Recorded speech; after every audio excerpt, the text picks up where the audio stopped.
في تصريح الإعلامي إسلام صادق طلع بيقول بعد فوز فاركو على نادي بيراميدز، كان في ناس كانت بتقول إن الدوري موجه لنادي بيراميدز. هو بعيدا عن أي حاجة، أنت المفروض أنت بتشجع نادي الزمالك، يعني المفروض ما تفكرش في نادي بيراميدز. يعني المفروض إنك أنت لما تيجي تتكلم على نادي الزمالك وحقوق نادي الزمالك، فأنت مالكش إنك أنت تتكلم في موضوع يخص نادي بيراميدز. دي حاجة. تاني حاجة، تعقيبا على كلامك، يعني وليه ما تقولش ان لما الاهلي قلب الترابيزه على الكل بدا يبقى فيه انضباط، بدا ان كل واحد دلوقتي بيخاف على الكرسي بتاعه، بدا ان في ناس دلوقتي ما بتفكرش في اي حاجه تانية غير ان هي خايفه من اللي جاي. ليه التفكير ده مش جاي؟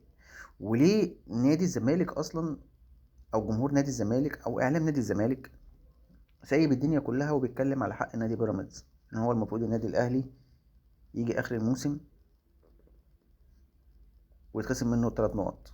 طب ما انا ممكن اقول لك ان انا ليا حق، وان انا المفروض المباراه تتعاد واحرق دمك وافضل ورا حقي لحد ما اخده والمباراه تتعاد، لان مفيش مباراه تتلعب بعد القرعه ب5 ايام بتحكيم مصري.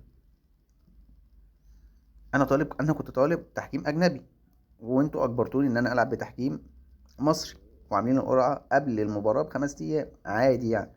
يبقى انا ليا حق ان انا لما اجي اطالب بحقي انت ما تتكلمش. انت اصلا مالكش الحق انك انت تتكلم.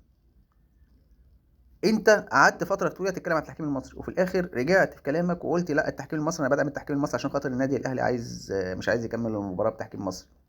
يبقى المفروض انت تتكسف من نفسك، ما تطلعش تتكلم بعد كده على التحكيم المصري. لما انت طلعت كده تتكلم على امين عمر بسبب التعادل ان هو لغى لك هدف. انت يعني تقريبا نادي الزمالك بيناقض في نفسه.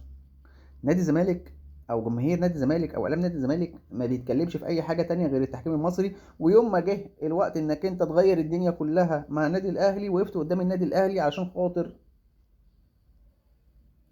تعطل النادي الاهلي في اي حاجه.